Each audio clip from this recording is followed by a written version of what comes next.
Welcome to the Smart Business Revolution. Revolution. Revolution. Revolution. You want a revolution? You say you want a revolution? Revolution. The revolution. It's going on right now. Welcome to The Revolution, the Smart Business Revolution podcast, where we ask today's most successful entrepreneurs to share the tools and strategies they use to build relationships and connections to grow their revenue. Now, your host for The Revolution, John Corcoran.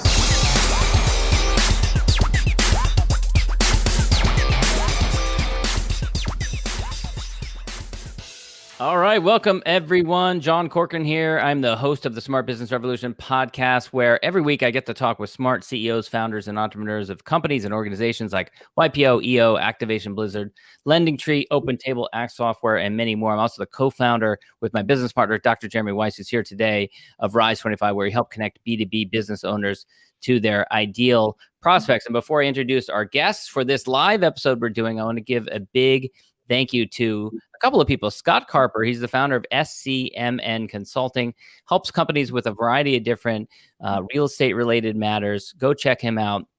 Great guy, loves partnering, loves collaborations, and that's why I thought it'd be appropriate to mention him here today. He's also a member of my alma mater, member of the board of directors of UC Santa Barbara, my alma mater, and Drew Wendland, also who connected me to Scott, founder Gauchos? of PIIV, Go Gauchos group, another person who is doing great work, helping bring people together and building community. You know who you are. And I want to mention our guests here today because we have Josh Elkin, who's the founder of Bestcoast Marketing, which helps internet-based companies in the B2B technology and e-commerce spaces primarily acquire high-quality backlinks to increase organic traffic. They have worked with big-name B2B software firms and e-commerce businesses, as well as startups, to deliver measurable results in the form of increased traffic and conversions. And we also have Benjamin Yost, who's the partner and head of growth at Bestcoast Marketing. And fun fact, former divemaster.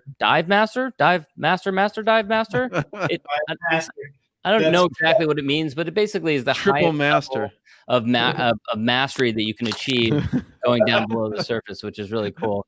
So maybe he will make the connection between diving and SEO and how those two connect together. But what we chose as a topic for this episode is partnerships and white labeling and how those two go together, because Jeremy and I love talking about the importance of partnerships, relationship building, how that can help grow your business.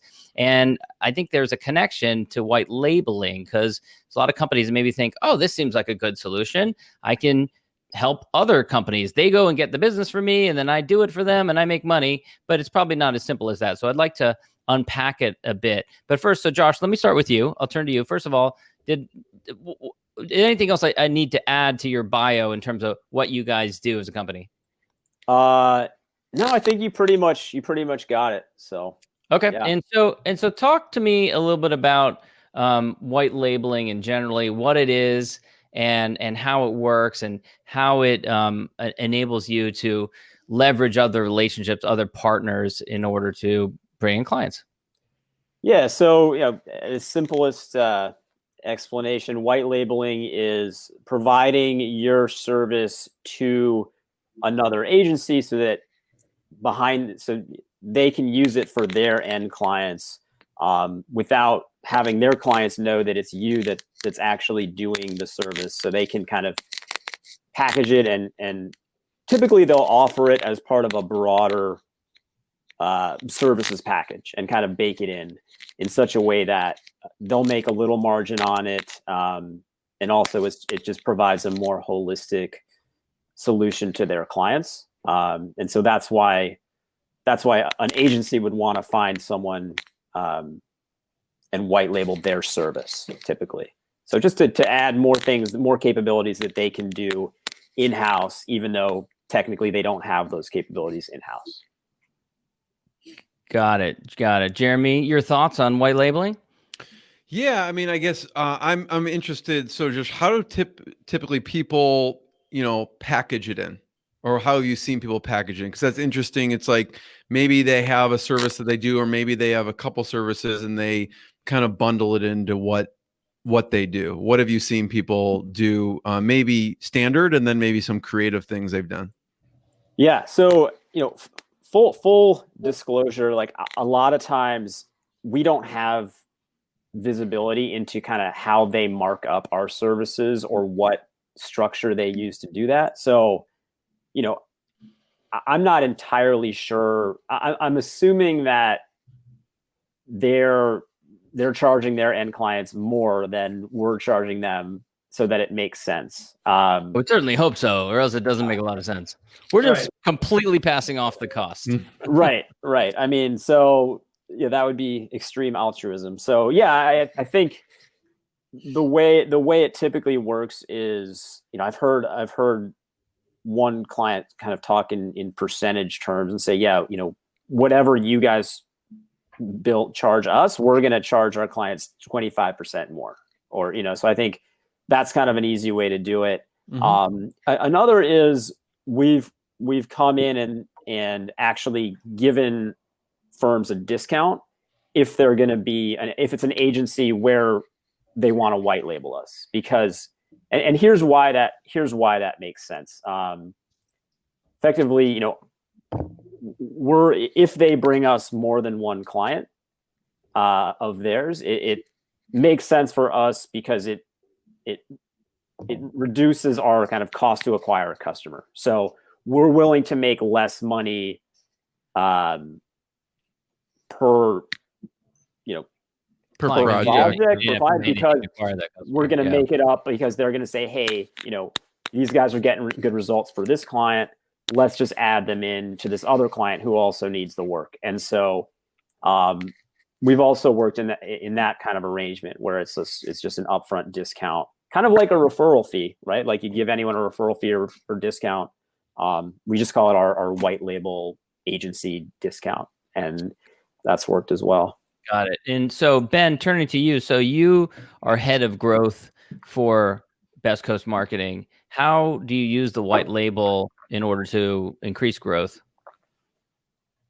Yeah, so I mean, that's a good question. It's kind of like what Josh just said, but the idea behind it is that if we can connect with, agency owners who have 10 or 15 clients, it's much more beneficial to us to white label with an agency owner has 10 or 15 clients that we can sell our services to, as opposed to, going directly to those companies, right?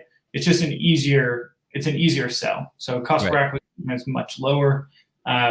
We get way more business that way. We might take a small cut on our margins because we get that discount, but generally speaking, that's why we do that.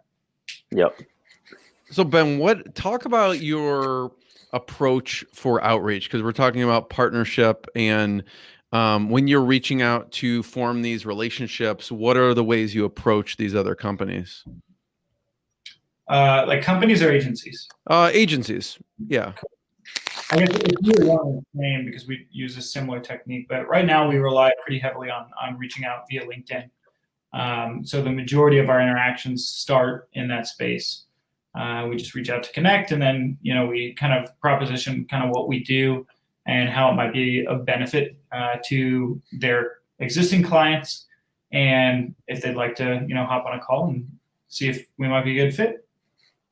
What type of agencies are attracted to you guys as a white label solution? Do you find like, oh, there's a website agency and they want to couple it with some of the backlink and SEO services, or I don't know, what are some of the types of agencies or companies that are attracted to you guys? Yeah, I can talk a little bit about this. So typically it's a full service. So we've seen inbound marketing agencies where they do content. They'll kind of do the gamut, right? So they do SEO strategy, they'll do content, they'll do websites, and they're just like, okay, link building is something we can't do for our clients. We know we need it. It's just one piece of the puzzle that we just can't do ourselves. So then they'll just slot us in. But yeah, typically it's either it won't be like a pay-per-click firm. It'll be like an SEO agency or a kind of a full service inbound marketing agency are the two categories we see the most. I think a lot of those full service agencies too do a lot of white labeling as well, because it's just easier on the delivery side of their business, right? Yeah, that makes sense.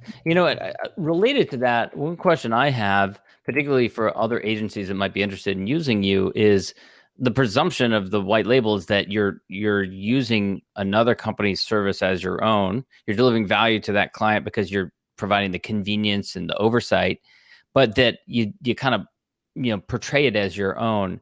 So how do you as a company create or structure that so that the other company is able to use it as their own service without the end client feeling like, oh, I'm working with a bunch of different companies now, I'm confused about who I'm working with? How does that work from a functional standpoint? Yeah, and I can talk to this because I'm more involved on the operational side. So the setup is really kind of straightforward. That the client, the agency, will give us typically access to their own kind of Google Analytics, so that we don't have to go ask their client for access, because that would be awkward. They don't want the client necessarily to know we're involved. So that's how that works. And then it's fairly straightforward after that. We'll do our standard reporting, but we'll just give that to the agency. And then the agency will then pass that information on to the client. Got it. So it hasn't really, there's rarely been a need for us to, even want to speak to the end client, because we have all the information we need from the agency. The nature of what you do, that you don't need to do that on a regular basis. Some other company or another agency might have more need to have that direct communication. Correct. Got it. Okay. Jeremy, to you. Yeah, no, I wanted to just hear a little bit of both of your backgrounds. Maybe a crazy shark story from a dive master, and then Josh, how you got into the agency. I want to hear a crazy shark story. Yeah. I don't know. I mean, backlinking's cool and all, white labeling's cool and all, but I want to hear a crazy shark story. Close encounters. I'll start with the boring stuff, so that Ben's story is exciting by comparison. You don't want to follow Close Encounter mission. Yeah, I don't want to follow that up. So Ben's lived an interesting life. Every time, so we chat every morning, and it usually starts with like a Ben life story about something he did living in Thailand, or some crazy experience in South America. So it's never a dull moment. But so I grew up in New York City, which is where I am now. Did finance for a while out of college, and then decided I was done with that, wanted to do something more entrepreneurial and creative. Got an MBA at Northwestern Kellogg in Chicago, and was just not too excited about the idea of just working for the man again. And around that time, like Jeremy, we talked about this, I was listening to kind of startup podcasts, and there was a guy by the name of Sam Ovens who was doing digital marketing retainers to small businesses, and he would literally find them in the phone book, rip out a Yellow Pages ad, and send them a package with, I think it was like a plastic garbage can in it with a crumpled up dollar bill. It's pretty genius. It was genius. And I was like, this is so dumb that it's got to work. Like, I just love this. So I was like, I'm going to forget all the fancy jobs that people are getting out of MBA. I'm going to just try this. So I went to my co-working space in Chicago and trudged through the snow every day with a bunch of these little garbage cans. And I did this. I just followed exactly what he said. And I think it was about my 15th or so that it actually turned into a call. They said, come into our office and make us a pitch. And I pitched them on some basic digital marketing and website redesign. And they said, yeah, that sounds good. And I was kind of like, oh my God, I can't believe that worked. And they agreed to pay me like $3,000 a month on retainer. And I was like, holy shit, this can actually turn into something. And wow. That was how it all started. And then from there, it's kind of taken a few twists and turns, but kind of found link building as a niche that people just need a lot of help in, and grew the business, focused the business around that about 2 years ago, and brought Ben in earlier this year to help me grow the business. And cool. Yeah, that's kind of my backstory. I think everyone could use that method in whatever business you're in, right? And I thought about this, Josh, at one point, because you have the Yellow Pages, right? If anyone's advertising large page ads in the Yellow Pages, I don't know who's looking at that stuff. I was like, this is genius for any industry. If you see whatever industry you're going after, you rip out that page, you're like, hey, like what you spending whatever thousands of dollars, there's way better ways to deploy that capital than the yellow pages. I remember, I've heard that technique, and I was like, cool, I'm going to try it in our industry. I couldn't even find a yellow pages. I didn't even know where to find a yellow pages. Right. I was like looking at people's doorstops, like maybe they have them. Yeah, they don't deliver them up anymore. You got to like order them specially. So, but that's like, I love that. What do people sit on? What do little kids sit on anymore? I don't know. I know, right? Before we go to Ben's shark stories, which we're really building this up so that it has to exceed our expectations. But Josh, do you remember how many trash cans you sent out, or do you still do it? I don't do it anymore. I don't know why. It's like one of those things. Like it works, so why it works? It works, so I'm going to stop. Yeah, Yeah, it makes no sense. But exactly. I probably sent out a good 100 of those, and then 100. The deal is you have to call after you send those and say, hey, did you get the package? Did you get my trash can? Exactly. So I did that for about I want 100. my $1 back if you're not going to schedule a call with me. Yeah. Yep. So right, maybe we could use the yellow page ad and crumple it up. I've heard, three parts, so you don't have to waste $1, but I've heard like a lot of people use Success. That's like their third piece that they're mailing. And the direct response marketers out there probably confirm this, but you always, like you said, Josh, want to send it, follow up via email and phone. You're not going to send it and like get a response, but sending the second and third mailer is usually equal to the first mailer. So I've heard people use that as their third step, is like, you haven't obviously responded, so you've thrown my other stuff in the trash, and they use that as the lead in for the third mailer using the trash can. But I like off the bat, like throwing it right in the trash. I like that too. That's good. Yeah. Yeah, we never got to the multi-step sequence. I never made it that far. But, I do want to get to the story about all the swimming with megalodons that Ben's going to tell us in a second. But before we get to that, Jeremy, of course, naturally goes towards the direct response mail thing, which he just loves talking about. So that's how we kind of get sideways with it. But I want to ask another question about it. So with the direct response mail that you did, how did you go from doing that with general digital marketing and deciding that like SEO, that's the thing that I'm going to throw in with, and I'm going to focus on that? How did you decide that was the right niche for you? That's a great question. And it was very circuitous. I think I tried almost everything you can do within digital marketing. I mean, I tried doing outsourced content marketing, and I just found that to be a giant, just a pain in the ass. Like if, to write content for someone's blog and website was so difficult if you're not in the industry. I tried doing pay-per-click for, it was like plastic surgeons for a while. And it was just so hard to consistently get ROI. So I think I tried so many things. And then what appealed to me about SEO was it's a long-term thing that people understand. Unlike paid ads where they're like, okay, we spent 1,000 this month, we only made 900, this sucks, what's going on? People with SEO understand it's a long-term process. And I also just like kind of the mix of it's creativity, because you have to kind of come up with new angles and content that's gonna perform well, but it's also analytical, because you're looking at, all right, what's the competitive situation for these terms, and how can we compete maybe with fewer resources and money, but like how can we find a way to compete nonetheless? And so I like that mix of creativity and kind of rigorous analytics that is combined in SEO, and just kind of cool. just kind of works for me. Works for you. All right, so Ben, I understand every morning you go swimming with schools of great whites. Tell us the story. Let's see. I'm going to tell you. Give you like a snapshot of my background first, and I'll tell you a shark. I guess it's kind of a shark story at the end of that. So I grew up in Indiana originally, and I went to IU, graduated from Kelley School of Business there, studied entrepreneurship and corporate innovation. After school, I had kind of a similar feeling as Josh did. after his MBA program, except mine was much earlier.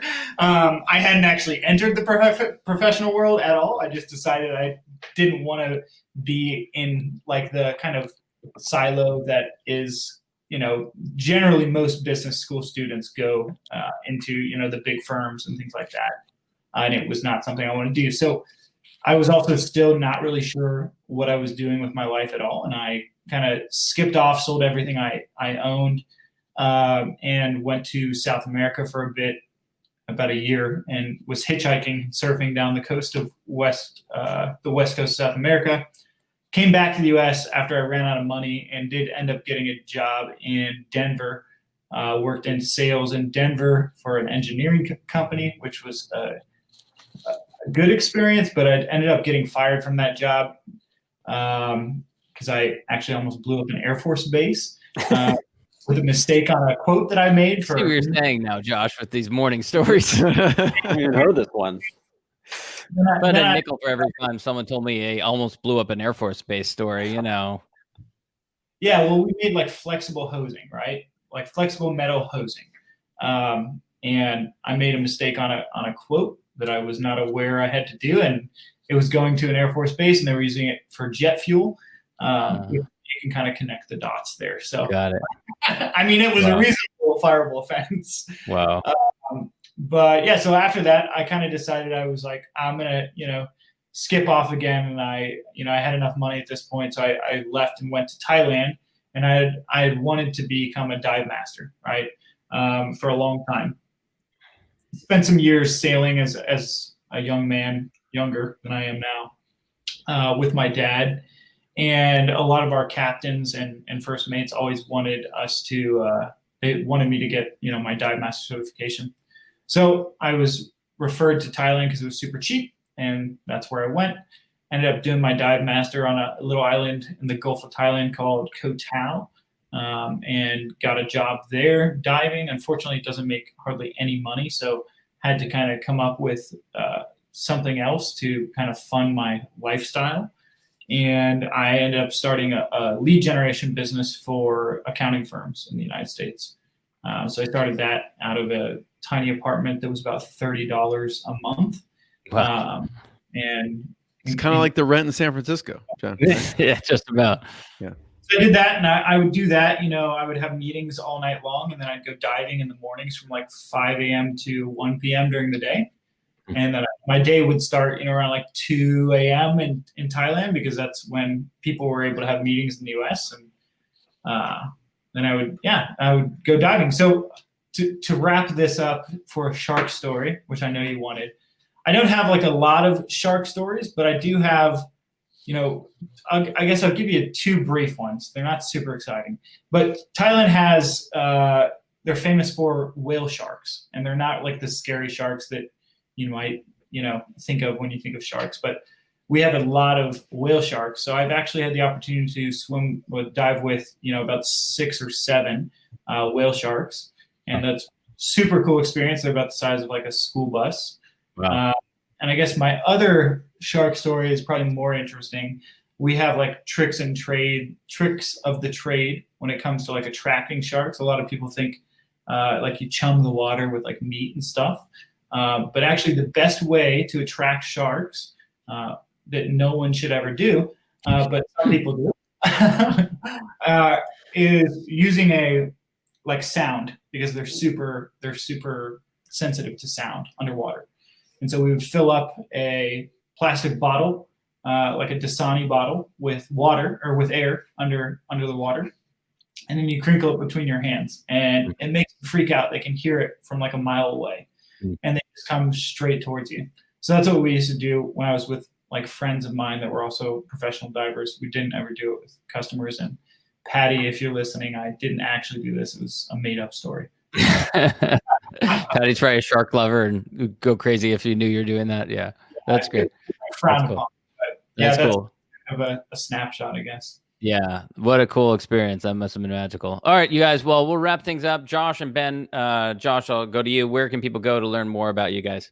Yeah, just check out our website, bestcoastmarketing.com, and that's the place. Great. All right. Thanks, you guys. Have a great day. Thanks, everyone. All right. Thanks, guys. Thank you for listening to the Smart Business Revolution podcast with John Corcoran. Find out more at smartbusinessrevolution.com. And while you're there, sign up for our email list and join the revolution. Revolution. Revolution. And be listening for the next episode of the Smart Business Revolution podcast.